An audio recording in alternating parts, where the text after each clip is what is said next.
Now it's green. And now we have sound. It was just a matter of juice. All right.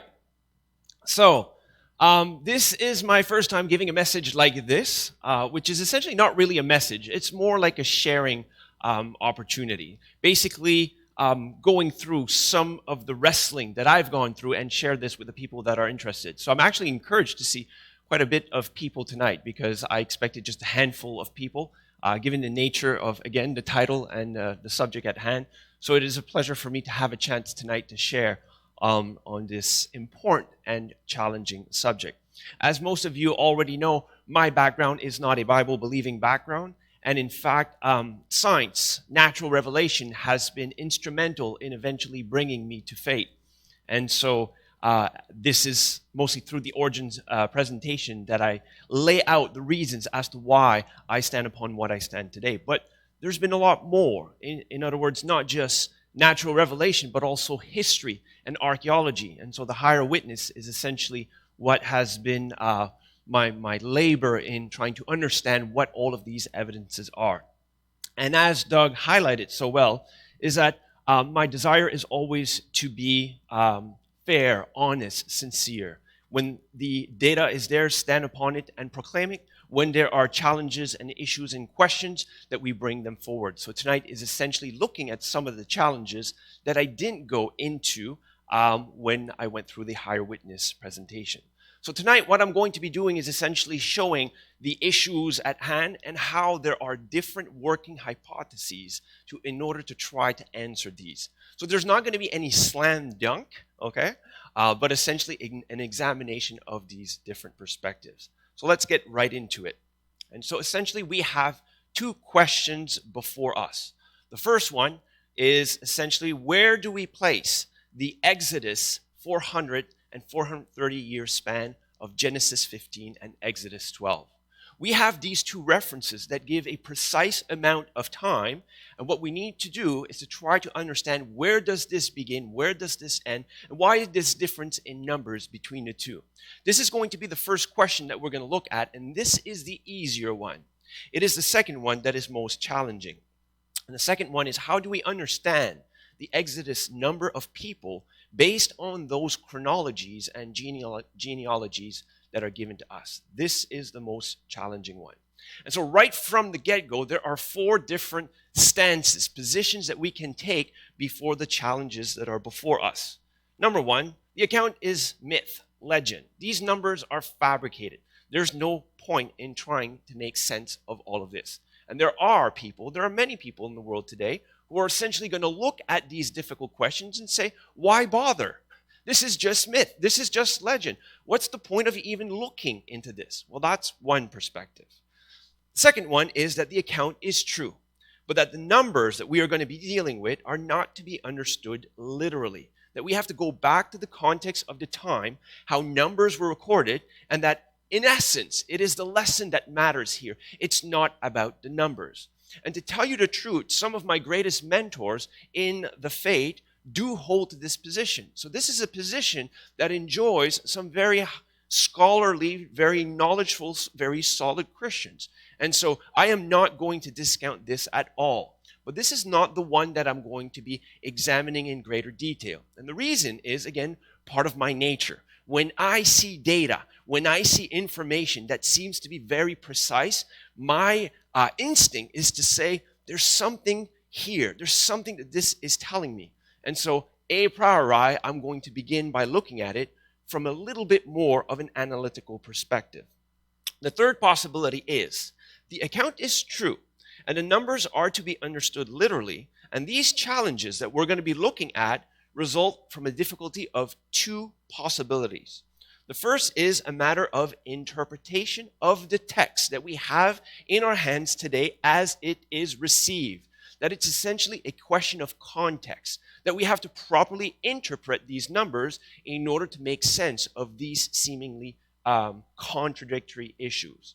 The second one is that it's a matter of transmission of the text as it is received today, the text that we have. It's not a context issue, it's a text issue.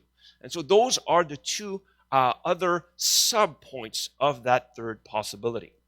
The main working hypothesis is that I'm going to be focusing mainly on answer 3 here, showing that A and B in these different situations have strengths and weaknesses. And right from the get-go, I'm telling you that question 1, and we'll see why, seems to be best answered by subpoint 3A, while perhaps question 2 might be better answered by 3B. And so we're going to be looking at these issues and how we're going to try to make sense of these challenges. So let's begin question 1. What is that first question? Well, this is, of course, you see it on the top there. Where do we place the Exodus 430-year span of those two references? So let's look at what these references tell us. Genesis 15, God speaking to Abraham, your descendants will be strangers in a land that is not theirs, where they will be enslaved and oppressed 400 years. And the second reference is in Exodus 12.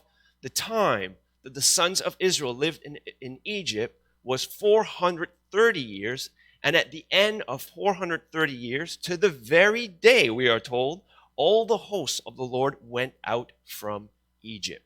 And so these are the two main texts that we find earliest in the Bible that essentially bring these numbers and explain in some way what they are all about. So the face value interpretation that people will naturally go to is that Abraham's descendants lived in Egypt 430 years and were oppressed for 400 years. This is what jumps at us as we examine this from the surface. But there are issues, there are challenges with interpreting it this way. And so the first is more from an external perspective as we examine secular history. And this is the detail. Solomon, we know, began building the temple in the 480th year. This we can actually locate by cross-referencing with secular history as 1012 BC, after Israel came out of Egypt, thus dating the Exodus to approximately 1491 BC. And I put a note here, Ramses II, according to the secular history, would have reigned around 1250 BC. And immediately here, you see a disconnect, right? If the Exodus took place in 1491, and yet people are saying that Ramses was the one who was the Pharaoh, right away we've got an issue, right there. And I've addressed this in the second part of the higher witness presentation, showing that the dates that are being proposed as the Exodus fly in the face of a lot of evidences that Ramses II is not the Pharaoh of the Exodus. Okay? So again, if you don't understand this, go back to the higher witness as to why this is the case. So let's continue. But adding 430 years in Egypt dates Israel's arrival in Goshen to 1921 BC, much earlier than the already early date that I've proposed and many other propose of 1706 BC. Now, this does not mean that this is impossible. That's not what I'm saying. But what I'm saying is that pushing it all the way back to 1921 BC is a bit of a stretch, especially as we compare with the secular history. Not impossible, but difficult. Second perspective. Knowing that 3 to 4 generations separate the 70 who arrived in Egypt and the Exodus, and you've got names there for the tribe of Levi. We've got Kohath, Amram, Moses, and his son Gershom. How can 3 to 4 generations equal 430 years? That would mean, depending if it's 3 or 4, that each generation will be well over 100 years. And that in itself is a huge challenge. Unless, of course, someone is willing to propose that generations are missing, which of course some do. And we'll get back to that later on. So that's our second point. Third point is internal. Paul taught concerning, now we go to the New Testament, that the promises spoken to Abraham and to his seed, the law, which came 430 years later, does not invalidate the previous covenant. This suggests that the 430 years began with God's promises to Abraham and not with Jacob's arrival in Goshen. In other words, the moment that the stopwatch starts to tick, those 430 years, is not with the arrival in Egypt, the 70, but essentially much earlier, which is when God gave those promises to Moses. And so you have 3 points here, one which is external, one was internal within the Old Testament, and now one that is internal with the New Testament. So now what we're going to do is illustrate, because I've given you a lot of numbers, and some of you, maybe your heads are spinning. So let me give you a little bit more of something that you can visualize here. So you've got a timeline here. So you've got the temple to the right, well, to my right, 1012 BC. And if you calculate 480 years, that brings you back to 1491 BC. And so that would be the date of the Exodus. That, generally, people agree. There's not much debate about that. The only debate, of course, is what I put, right, under the timeline, which is Ramses II. That's where some of the debate takes place. Now, if we say that the 430 years in Egypt is going to be measured from the 70, that means that there's that amount of time that would separate the 70 arriving in Goshen to the Exodus. That's what the face value reading seems to suggest. However, if we look at this other possibility, which is no, the 430 years goes back to Abraham when he received the promises. And actually, when you work that out, it would place the arrival of the 70 in the land of Goshen about halfway, which means you've got about 215 years from Abraham to the 70 arriving in Goshen, and about 215 years from the people arriving in Egypt until the Exodus. These are the two different perspectives that exist. So let's look at the evidences to try to figure out what seems to fit best. The Hebrew text of that passage in the Masorite can be translated, now the time of the children of Israel who were living in Egypt at that time was 430 years. It can be translated this way. The Hebrew very often has a lot more leeway in its interpretation. Furthermore, the King James translated this way. Now, the sojourning of the children of Israel, again, who dwelt in Egypt, was 430 years. If you look at Paul's interpretation of the passage in the New Testament, it actually goes along with this way of translating that verse. And there's even more evidences that this is indeed how the Jewish people interpret it. If you look at the Septuagint, it says, "And the sojourning of the children of Israel, while they sojourned in the land of Egypt and the land of Canaan, was 430 years. And if you look at also the Samaritan Pentateuch, a very similar translation is found. So there's a lot of precedent in history from how this text would have been translated and interpreted to go along with, if you look at the two timelines that I have on the top there, that the bottom one is the one that seems to fit best. Let's keep going. The Hebrew structure of the other passage, which is not the Exodus quote, the Genesis quote, seems to display what biblical scholars call an introversion, which can be structured in the following way. Thy seed shall be a stranger in a land that is not theirs, and they shall serve them, and they shall afflict them 400 years. And this A corresponds to the same event defined by the same period of time, which represents the sojourn, again in Canaan and Egypt. And B is parenthetic and corresponds to a different event, which is specifically the oppression that took place in Egypt. So not just the passage in Exodus is understood to go with that second timeline that I showed, but also the passage in Genesis can have an interpretation that follows this. And what I'm suggesting to you today is in fact nothing new. When we look back with the different rabbis throughout Jewish history, and I've got a couple examples there, they have recognized that this seems to be the correct interpretation, and they basically understand both passages in the way that I've outlined in the second timeline. Furthermore, when we look at the number of generations, and here I go from Abraham all the way to Egypt, we have Abraham, Isaac, Jacob, and I'm going to go through the tribe of Levi. So Levi is 4. Possibly we would count Kohat also. So we've got 4 to 5 generations. I'll say approximately 5 generations for 215 years.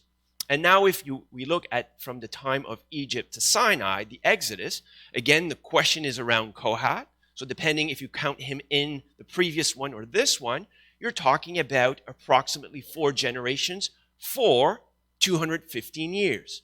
And those numbers in both cases make perfect sense. So this interpretation has solid legs to stand upon. In this way, the account as we've interpreted is reasonable using the available data that is given to us, both from the scriptures and from the other historical texts and people's interpretation throughout history of the meaning of these passages. The last thing to look at for this first question, and now we're going to move to our last one, which is the tougher one. This is where I'm going to be spending most of my time. The only thing that I haven't talked about is why this difference between 400 and 430. There is no definite, clear answer about this. It's still being debated. I'm going to propose to you one of the theories that seems to be of greater substance. So what's the difference between these two? Well, first of all, we're told that Abraham was 75 years old when he received the promises. That is the verse that we looked at in Genesis 12. And that is the moment that we understand that the clock starts ticking, that 430-year period. We are also told that Abraham was 100 years old when Isaac was born. That's 25 years later. So of that 430 years, 405 years remain. We're also told that Abraham held a great feast for Isaac's weaning, which would have been between the ages of 4 and 6. Again, here it's debated, but typically it's around that age. And this brings us to the 400-year mark. And that's interesting for two reasons. Number one, you're moving on from Abraham's sojourn to now his descendants that are going to continue this sojourn. That's the first thing. But there's also something that happens at this specific time that is of intrigue in terms of what we're looking at today. We're told that Sarah saw the son of Hagar, the Egyptian, by the way, that's Ishmael, mocking Isaac. And the Hebrew language there is very strong. Ishmael's actions were understood to be severe, and how Ishmael, we're told, the one that was born after the flesh, persecuted Isaac, the child of God's promise. And so the language that is here is basically showing that there is a type of persecution that is beginning, interestingly, from one who has Egyptian connections. Interesting. Conclusion 1. The 430-year period seems to begin with the Genesis 12 covenant, and this sojourning is divided between approximately 250 years in the land of Canaan, and then again approximately 215 years in the land of Egypt.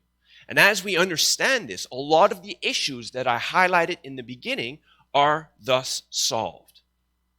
Second conclusion is that approximately 30 years separates Abraham's reception of these promises and Ishmael, the Egyptian son, mocking of Isaac, while all of these were still foreigners in the land.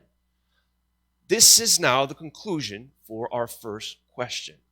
And as you're going to see, the reason why I dealt with this question first is because it will have impact on how we also understand the potential answers to our most challenging second question. So hold on to your hats. Second question. How do we understand the Exodus number of people based on the chronologies, and genealogies that are given to us? At a face value reading, this is what we're told. The sons of Israel journeyed from Ramses to Sukkot, about 600,000 men on foot, aside from children, and a mixed multitude also went up with them. These numbers essentially imply that we have about 1.2 million adults, plus children, plus multitude, plus the Levites that are not counted. So we're talking about more than 4 million people. That's a lot of people. And the question is, how do we understand these numbers? How do we make sense of these numbers? Again, we're going to be looking at the different possibilities. First, let's start with why these numbers are challenging. I'm going to start from a non-biblical perspective, just according to what we know from secular history. Number one, the much higher numbers that this represents compared to those estimates that we have for the nations of that time.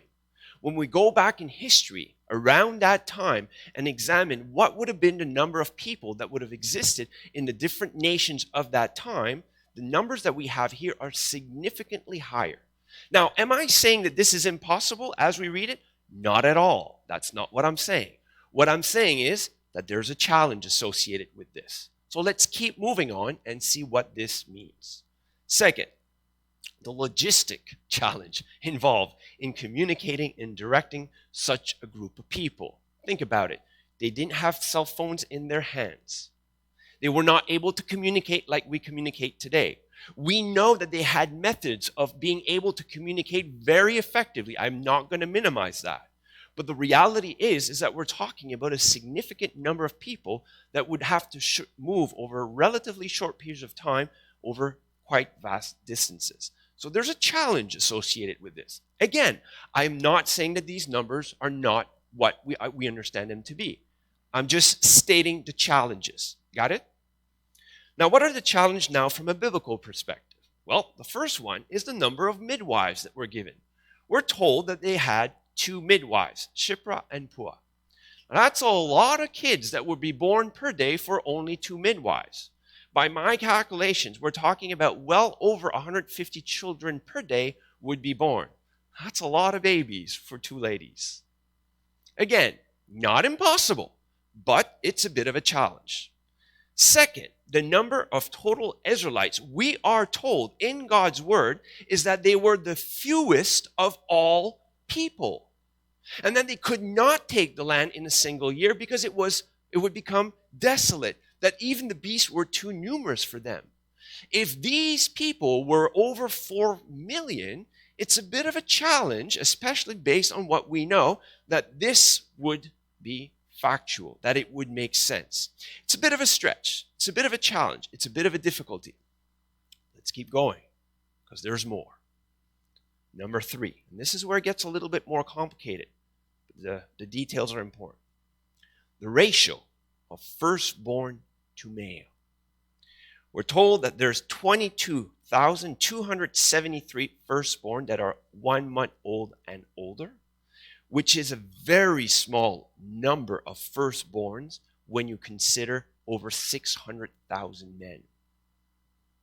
When you do the calculations for that number of firstborn for the total number of males, you basically get to a place where you would have to have, based on a few reasonable assumptions that you see up there, that leaves a ratio of male to firstborn of greater than 50 to 1, which means that mothers would have to have more than 100 kids each. That's a challenge when you look at those numbers. That's a lot of kids. And there's more. Point number 4. The difference between the Levite males and the firstborn from the other tribes. We are told specifically, and this is a small number, 273 is the number of firstborn difference that you have between all of the Levites and all of the firstborn from all of the tribes. 273. Because this is a small number, and because this is an important number from the perspective of the law of Moses, they needed to know exactly what was the difference in order to pay the price of redemption for that exact number. So what does this all mean? What does this brings us to? So as I said here, it is very low, way too low for the numbers that we have here.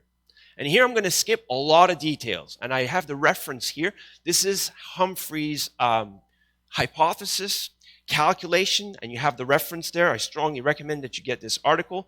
There's a lot of calculations. I have taken the time to check and recheck everything that this guy has done, and essentially he has brought into comparison all of these numbers, all of these relations based on those numbers, and more specifically that number of 273. And when you calculate all of this information, it gives you the following graph. Now don't try to figure out, I'm going to come back to that graph later. But essentially what this does is it says if we've got a certain number of Israelites and we've got a certain number of Levites and we've got a difference of firstborn of 273 between the two, what are the possible numbers of Levites and of Israelites that would make sense in order for this to be possible. All right? If you've got some time to spare, go check this out.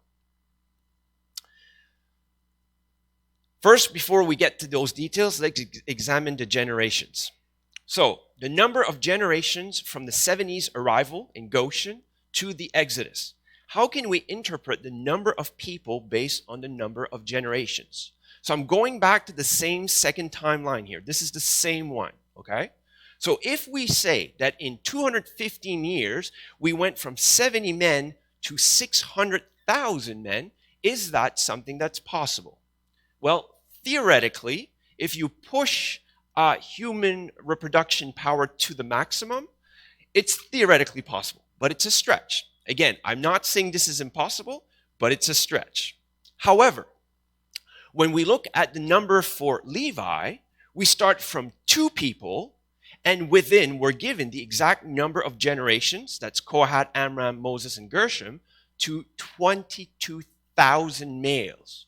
From 2 to 22,000 people over 215 years, 4 generations. That's tough. So how can the text be understood based on these observations? Well, let me go back to what I said in the beginning. The account is myth or legend, and this is what some people are going to argue. They're going to say this doesn't make any sense. Second position is the account is true, but the numbers are not meant to be understood literally. In other words, you cannot judge these numbers by using the way that we compute numbers. That we have to go back to the time how people recorded numbers at that time in order to judge the significance of these numbers. Okay?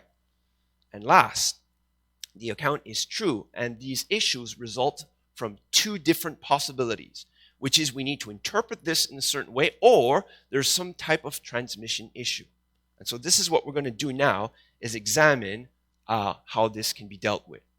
So the first thing that people will argue for is more time. They're going to say, the long chronology that you talked about from Abraham to the Exodus, they're going to say, no, it has to be from the 70 to the Exodus. This is one way to argue, to give more time in order for these numbers to be generated.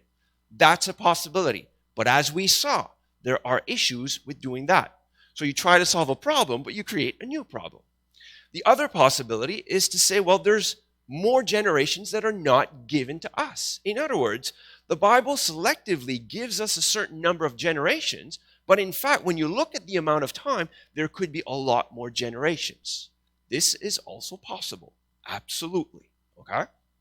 And finally, some will argue for both, meaning they're going to put 430 years from the 70 in Goshen to the Exodus, plus they will say, then you also have the possibility of other generations, and then you've got enough time and enough generations in order to generate those numbers.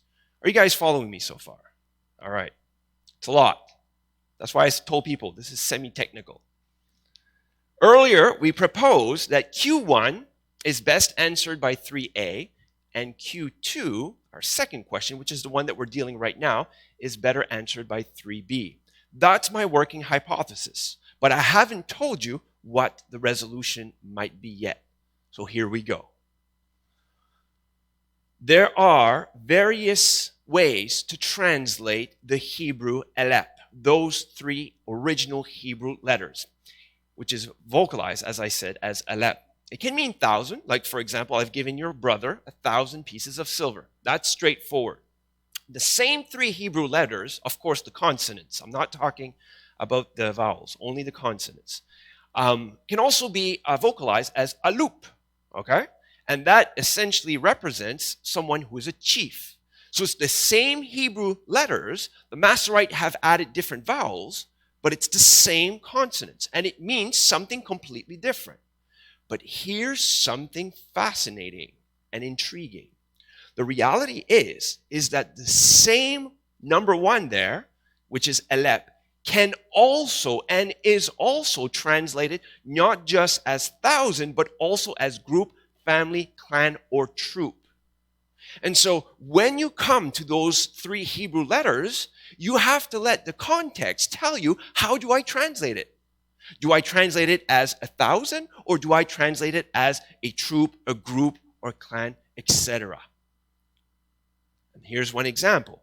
My family is the least in Manasseh, and I am the youngest in my father's Elep, which is the same word that could be translated 1,000. That's the reality. So the question is this: should 1,000 or Elep in these very large numbers be translated as group? And if so, what kind of numbers would they generate? And again, I'm referencing here Humphrey's article, which has essentially thoroughly looked at this and proposed something. So let's put this theory to the test. Let's look at the numbers. Now, I'm not going to go through this. You have on the left here the 12 tribes. You've got the numbers as they appear. And here's the interpretation in the middle. So instead of reading 40,500, it would be 40 Elep groups of 500. And these groups would make an average of about 10 people per group. So as you go down the list here, you've got all of these summing up to 598 groups for a total of 5,050 men, with an average of just about exactly 10 people per group. This is a possibility. This is allowed with the text. The question is this the proper interpretation? That's where the debate rages. This brings a total amount of men of about 6,000 for a number of groups of 598 for an average of 10 men per group. This represents a 100-fold reduction in the numbers.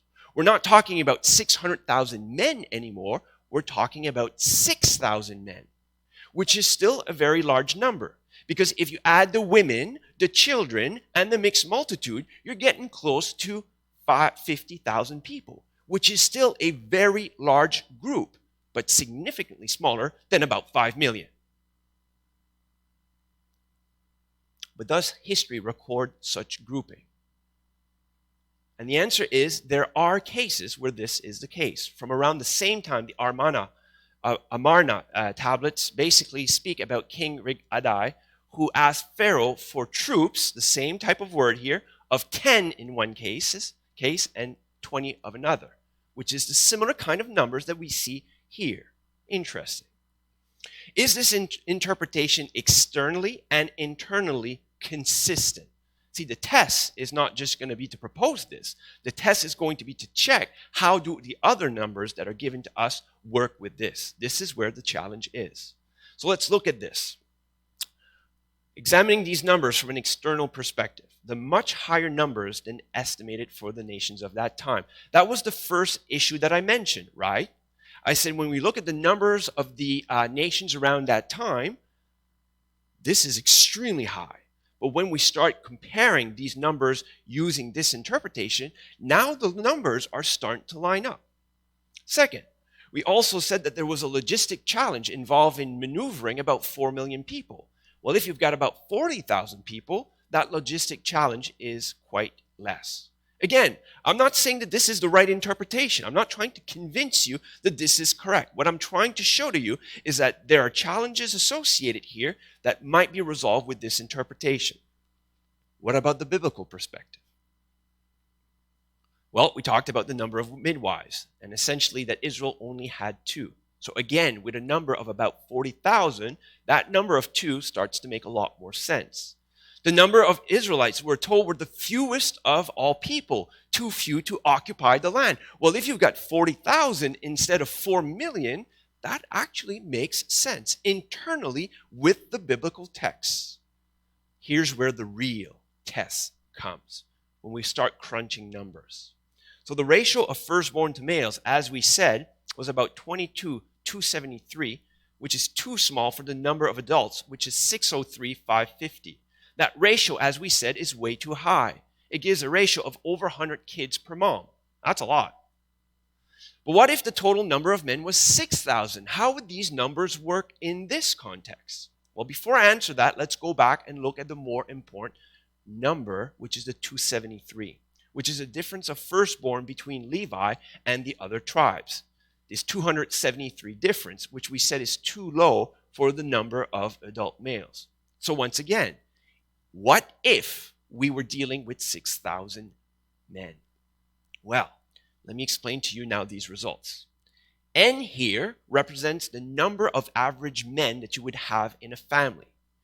And when you look at all the calculations and you look at if there was between 8 and 9 men per family, the number of Israelites that you would compute using all of these analyses brings you between 4 and 6,500 people.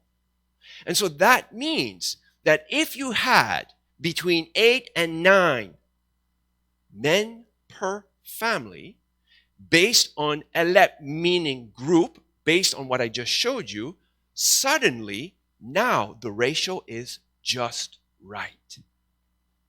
You can make a connection between all of those numbers by saying you don't need to have 100 kids per mother. You can have less than 20, and then all those numbers work. And we know that the Jewish people at that time, we're told, were multiplying in a very impressive way. They were being blessed by God in an impressive way. So these numbers actually make sense. If the average family had 8 to 9 men, this gives a total of Israelite men that equals the total number of Israelite men that we just saw before, which is about 6,000, by interpreting elep as group rather than thousand. So we've solved that issue completely. If this interpretation is correct, this is now solved, and what we're going to do is now look at all of the other numbers and see if it works. And I told you right from the beginning, I said there's not going to be any slam dunks. This is going to work and work quite well, but there's some cases where it doesn't work so well. And this is why there are still today many different working hypotheses. And I'm basically trying to explain one that is rarely described because it's quite complex. You guys are fortunate to hear about this, hopefully. So what about the number of Levites? Well, if we look at the number of Levites using the same kind of calculations, you get 7 groups of 500, 8 groups of 300, 6 groups of 200, which gives you 1,000. The average here is a bit higher if you notice the last column to the right. Levites were different though. They didn't pair together in the same way that the other tribes. They didn't go to war, for example. They were in charge of the tabernacle. So the context here is different. So if the average family had 8 to 9 men, this gives us a number of Levites that is equal to 1,000. And if you remember from the previous graph that I showed you, on top I had number for Israelite men, on the bottom I had number of Levites. And 1,000 fits smack in between those numbers once again. So in terms of the number of Israelite men, check. In terms of the number of Levites, check again. It works for both. What about the second census? This is just the data for the second census. The Jewish people had a census when they arrived in the wilderness. They spent, unfortunately, 40 years in the wilderness. There was a second census at the end of those 40 years. So what I'm doing now is saying, okay, we looked at it for the first census. What about if we look at the same numbers using the same interpretation for the second census? So basically, it's my cable that moved. I think it's coming back on.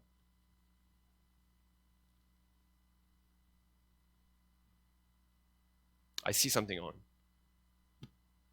Yeah, because this is going to be hard to follow, by the way, if I don't have PowerPoint.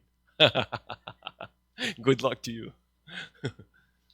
Oh, here comes Patrick. He's going to solve it. Let me just read to you what it says while he fixes this. So what you've seen is the results for the second census. And this interpretation leads to a number of men, instead of 5,500, to a number of 5,730. So slightly different, but ever so, thank you, Patrick, ever so slightly different. So the total number, as you can see there, is 5,730 for a total number of groups. Again, same number, 598. And this brings the average a little bit higher to 10.8. The first one was 9.5. What's interesting, when you take the number from the first census and the second census and you make the average, you're right smack at 10, which is again the number that we see used in other historical records. It's interesting. Doesn't prove it, but it's interesting. What about the second census? Again, we see 1,000 men here. The ratio is a little bit higher. 1,000, by the way, is quite a bit higher than the other numbers. So there's a question mark lingering there. Wait a second. Why is the number for that tribe 1,000 when all of the other ones were between 100 and about 700 or 800? Why are the Levites higher for both census? That's a good question. We'll get back to that later on. I'm going to skip over this because this is a bit complicated. We'll get back to it if needed. What I want to do now is to draw your attention to these numbers. Now, some of you love numbers. Do you notice anything about these numbers? What about if I just arrange them in this way? What about if I group them in this way?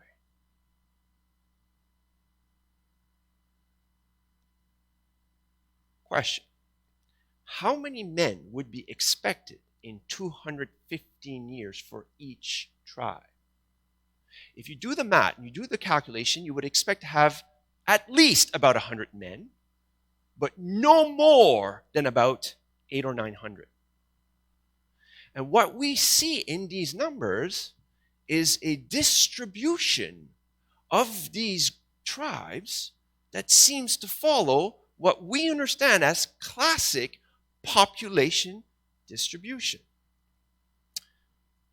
If I plot the number of people per tribe, that's what you get for the first census. This is what you get for the second census. And if I make an average between the two, you've got a perfect bell curve distribution. This is the kind of data that we see for populations, this type of distribution.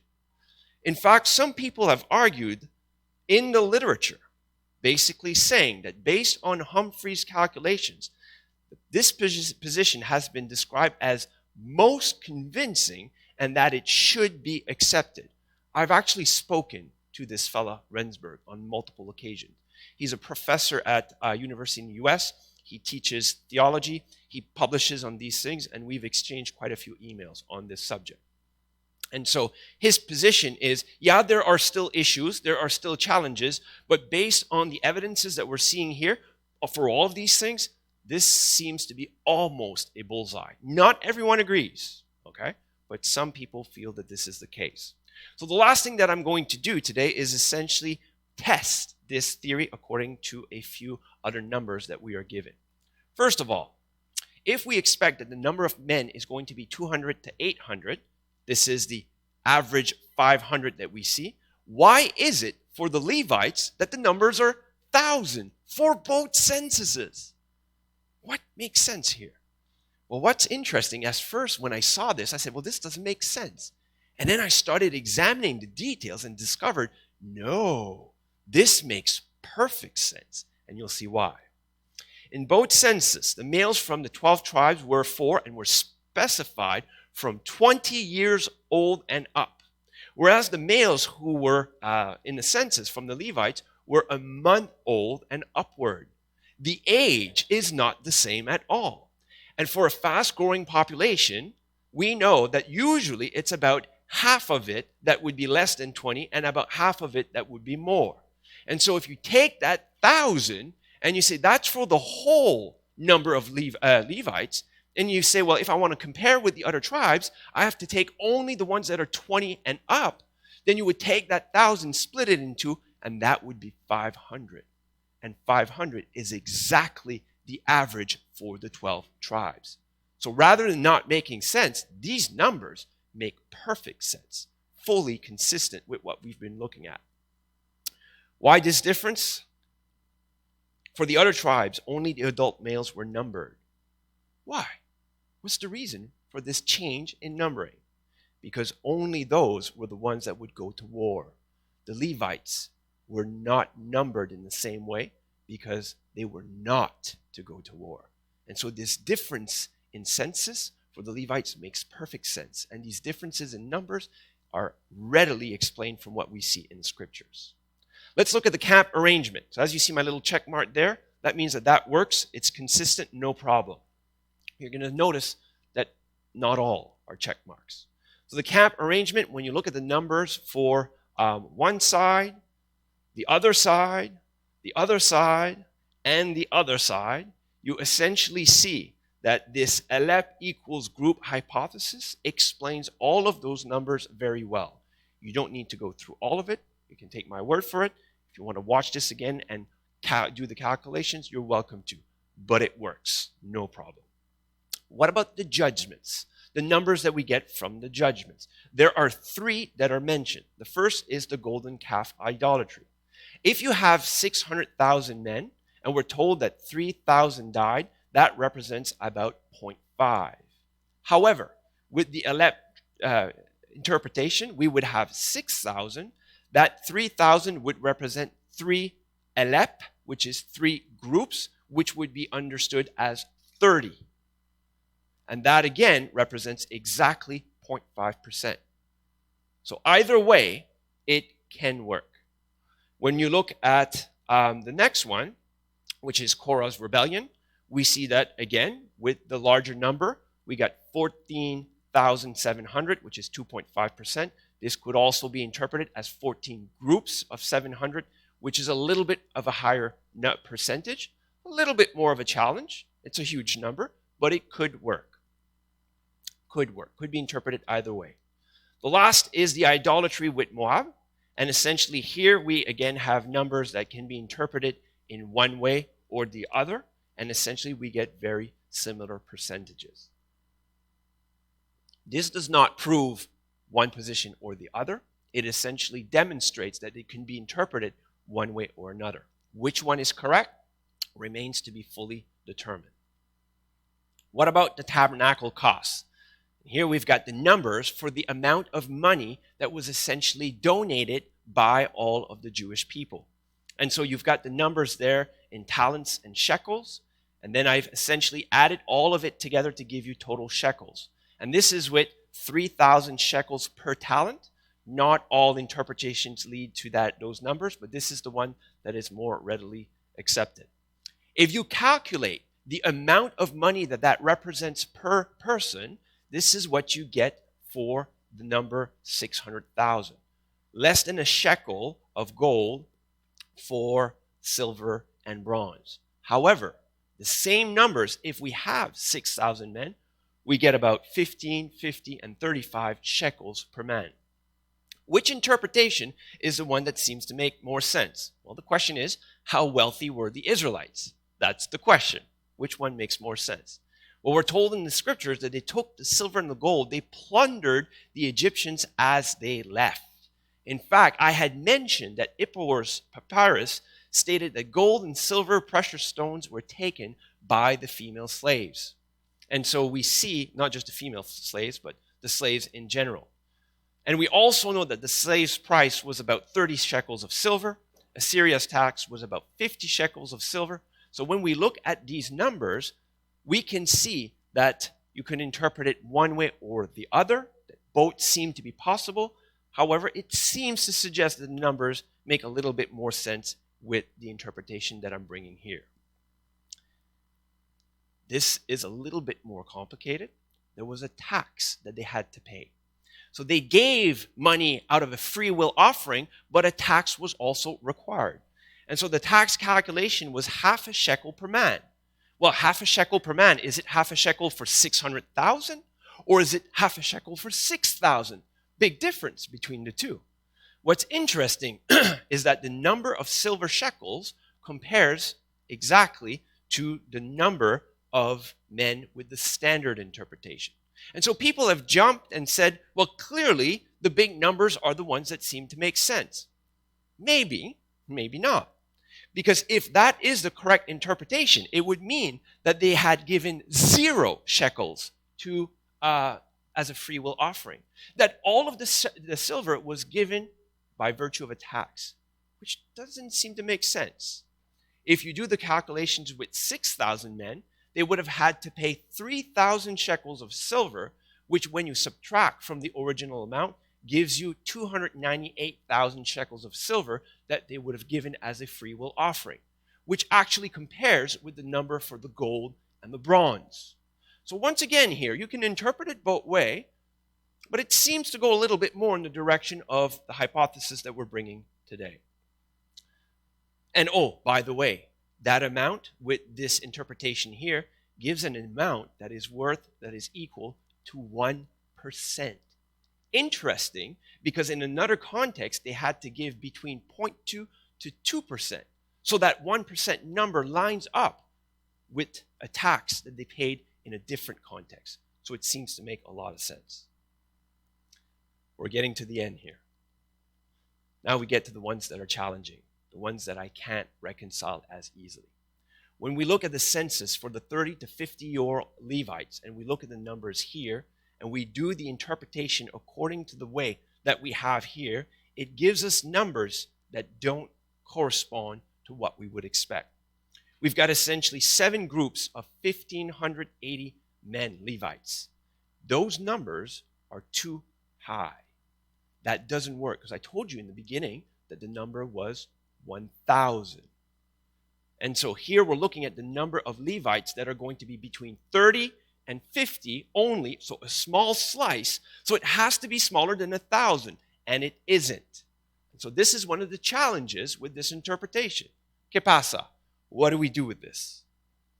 Well, one way to look at it is that perhaps there was a mistake that was done in the interpretation, in the transmission of the text. And this is what I skipped earlier. So if you want the explanation, I'll go back to it earlier. And that we would have to see that there was confusion when this text was essentially transcribed, not understanding the proper elect meaning, and that could have explained the numbers that are here. So I have a question mark here instead of a check mark. This one's a little bit more of a challenge. The last one that we're going to look at before our ultimate one is the war against Midian. And when you look at the number of people that were in the war, instead of 12,000 that you see in the middle column there, you've got about 120 with this interpretation. And when you look at the amount of booty that they got from this war, it represents huge numbers. If you understand that there was 600,000 men, those numbers work. But if you believe and understand that it represents a smaller number, that represents a lot of booty per soldier. So instead of 28 sheep, it's 28,000. Instead of 3 cattle, it's 300. Not impossible, but a bit of a stretch. So again here, instead of a check mark, I've placed a question mark, meaning that in this scenario here, the interpretation doesn't work as well. Last piece of data, and then I'll wrap it up. Last piece of data. And it's a very interesting one. Why? Because now we move forward in time. Now we're going to be comparing these numbers with numbers from the time of David, which is much later. And that gives us an interesting point of reference. Solomon's 4th year, as we said, is 1012 BC. David's reign was between 1056 to 1016, approximately 40 years. The Exodus occurred in 1491 BC, according to our calculations. That gives us over 400 years between the Exodus and David's reign. There's a lot of time between these censuses. So how do we compare these numbers? So we're told that David took a census at the beginning and at the end of his reign. So I'm going to put about 30 years in between. We don't have an exact number. He reigned for 40 years. I just said, well, I'm going to use 30, okay? Doesn't make a big difference anyhow, especially with the numbers that we're dealing with. And we're told that these are the numbers of men for the first census. These are the number of men for the second census. And essentially, when you do the calculations here, you see that you've got a total for the first census of 1.3 million people. And the second one, with some calculations that we have to do because something is missing, approximately 1.8 million people. So over 30 years, at the time of David, we have an increase of about 500,000. That's 37.5%. Does that make sense? Well, comparing with Canada, this was a new nation, so I went back and I looked at the data for Canada when Canada started officially as a new nation. And we see that in 30 years, it grew from about 3 to 5 million, which is 67%. So the numbers that we see for the nation of Israel at the time of David over about 30 years is actually very conservative. They make a lot of sense. for a nation that begins. How does this impact what we're talking about today? As I said, it makes sense in relationship to each other, 37.5%, but what does it do with the numbers from the Exodus? If a 37.5% increase over 30 years makes sense, does an increase of 603,550 to 1.3 million over 435 years make sense? That's the question we have to answer. And the answer, as we look at all those numbers, not really. Because if you were to keep the same rate of growth that was at the time of David, and you would apply that from the moment that they've arrived from the Exodus until the time that they were in David, you would get a population of about 72 million. And in fact, when you do the calculations, if you take those numbers of 603,000 men and you fast forward to the time of David and you say, how much growth does that represent? 5% per generation, which is extremely low. Not impossible, but extremely low. So now the question is this. This is the question. Would a population increase of about 7,000? I said 6,000, but now I'm adding the Levites because later on they did count the Levites. Not in the beginning, but in the end they did. To 1.3 million men over 435 years makes sense? And the answer is a resounding yes. If you calculate the same percentage, 37.5, over those generations, over that period of time, it gives you about 800,000 men, which is quite close to the numbers that we see from David. So that again seems to show that the numbers with the interpretation that we've been looking at today don't only work internally within the time of the Exodus, but when we take those numbers and we compare with the numbers at the time of David, and we look at the growth in between the two, it actually makes perfect sense. It's another piece of information that seems to argue in its favor. Recap. We've seen a lot tonight, haven't we? The 430 years begin when the covenant is established. This is the first question. The sojourn is split between Canaan and Egypt, about 215 years each. The 30 years we also talked about. Question 2, how do we understand the Exodus, the number of people based on chronology and genealogy? And we saw the challenge associated with all of these things that we've looked at. These are all the question marks. There's 3 working hypotheses that we looked at, and what we said is that the third one, with the interpretation that we looked at, basically gives a decrease that solves every issue and works in every case except 2, those ones that I left the question mark. But generally speaking, it does a great job at explaining all of these things. Conclusion. The first opinion, which is that this was my former perspective. This is where I used to be and believe. And as I've pointed out to you, from a scientific perspective, examining what is the evidence that exists around us that shows that there has to be a creator, it is huge. From the laws of the universe, from the complexity of life, from the information content of life, everything is pointing to the need for a creator. And in the Higher Witness series, we've also seen all of the evidences throughout history which substantiate the Bible as a historical book and essentially adds evidence to something that has a very powerful testimony. And even though it doesn't answer all of the questions, the quality and the quantity of the evidences, in my opinion, leads to a strong verdict beyond a reasonable doubt.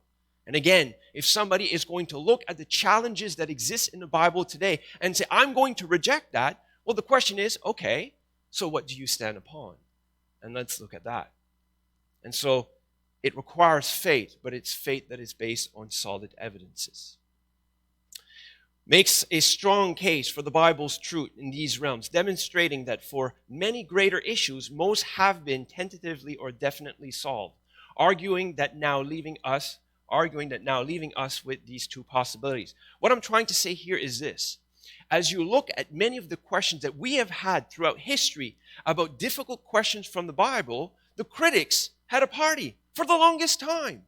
And yet we saw that many of these arguments, almost every single one of them, as a function of time, as more archaeology was discovered, as more history was determined, these became answered one after the other. And so the challenges that still exist today, we can be confident that the answers that are being found are going to continue to increase. And that's essentially the position that I take. That the account is true, that numbers aren't meant to be understood literally is one perspective, that the account is true, that it's a matter of interpretation of transmission.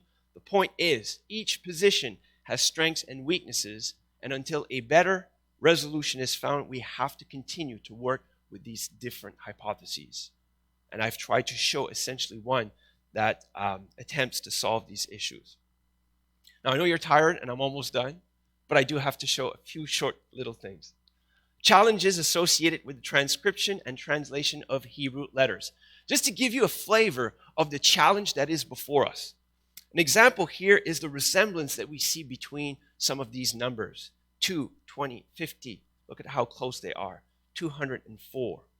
The Hebrew and Arabic also allow a peculiar latitude in the expression of numbers.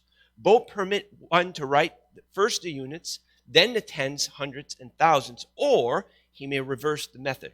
And here is one verse that again illustrates the challenge of interpreting these numbers. Here's the example. In 1 Samuel 6, we're told that 50,070 people were killed. And in the Hebrew, it's basically 50,070 put together. But the way that the Hebrew reads is 70, 50 to the plural, and 1,000, which most likely mean 70, 250s, and 1,000, which means 1,170. There are challenges in how to compute these numbers as we look at this ancient text, which adds a layer of complexity. So again, I hope you can appreciate that this is not something simple, that it requires careful consideration in the way that is honoring to the text that is before us. And I love these two quotes. There is yet to come to us, from Arabian and other Oriental sources, a mode of interpreting chronology. If then, in dealing with biblical numbers, we encounter methods of computations which differ essentially from our own, and here's the quote, "Let an Asiatic be tried before his own tribunal. To pass just sentence upon him, we must place ourselves in his circumstances." We have to understand how the numbers were recorded and interpreted and translated at that time to properly address these issues. However, the so-called mistakes that people will be quick to point at touch no vital point of Scripture, no precept, no promise, no doctrine in the least way, in the least degree is impaired, nor do they militate any well-balanced theory of inspiration. And that's important to remember as we deal with this. What does the Bible say about difficult questions? Many tried to trap Jesus with difficult questions, to which he answered the following. And to me, this is the quote that I go to as I consider this challenge. Is not the reason you are mistaken that you do not understand two things, the Scriptures or the power of God? And so as we examine these difficult questions, we have to listen carefully to these words. We must understand the Scriptures in the context in which they were given, in the manner that they were understood, and that God is powerful to have accomplished everything that those Scriptures say that has happened. In other words, the problem is not with our mind. The Scriptures clearly state, "Come, let us reason together," says the Lord. Don't check out your mind. Bring your mind, bring your intellect, bring it to God's table, because he commands us to do exactly this. Here's the real question, though, at the end of the evening. What is the attitude of our questioning? In other words, if it's not about the head, it's about the heart. What's the heart like? Second, to who do we ask our questions? What is the source that we are going to go to? A lot of people are examining these challenges and they're Googling it and they're going to the books and to the sources that are not dealing with this properly, as I am trying painstakingly to do so tonight.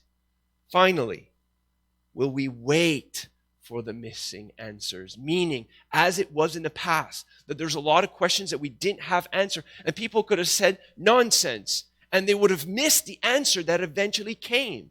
In the same way today, even though there are still questions that we don't have clear answers, we know that God is true, and the Scriptures are true, and answers are there. Even though we might not have all of the answers that we wish we had today. From a scientific perspective, from a historical perspective, and from a scriptural perspective. Reality is that we're all limited and forced to rely on other sources to answer life's great mysteries and questions. And the Bible convincingly claims to be a first-hand account of everything that it proclaims, from men to angels to God himself.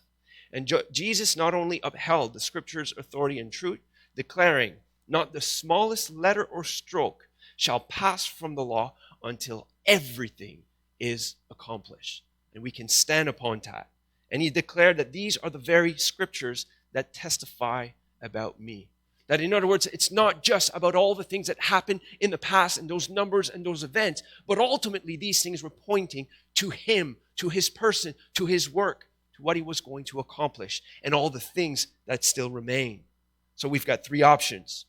Either the Scriptures, its witnesses, and Jesus himself are deceived, impossible. They're deceptive, impossible.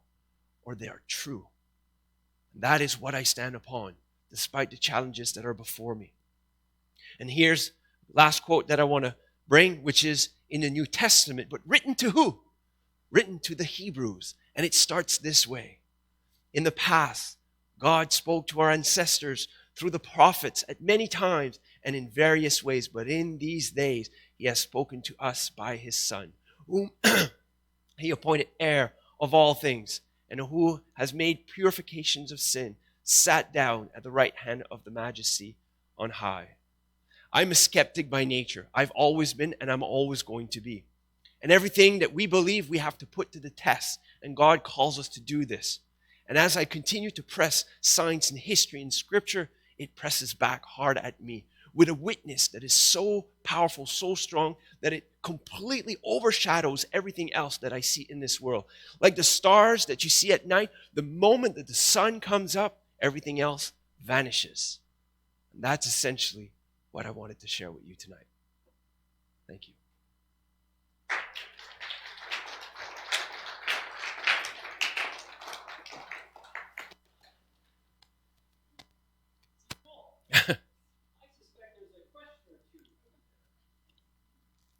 I apologize for the amount of information, but to do justice